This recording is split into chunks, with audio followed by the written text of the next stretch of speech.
Ford Focus 2. Замена двухмассового маховика. На корзине изношены лепестки. Сцепление тоже изношено. Видно по заклепке, что там чуть-чуть совсем осталось. Так, двухмассовый маховик у нас стучит. Подшипник сильно гудит, и также на нем выработка от корзины. Так, сальник коленвала потекший, его тоже будем менять.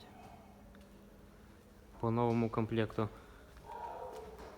будет меняться выжимной подшипник, все сальники в коробке, сальник коленвала коренной,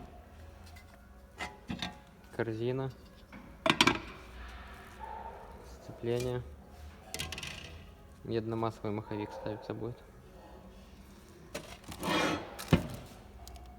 Еще минус одна болячка.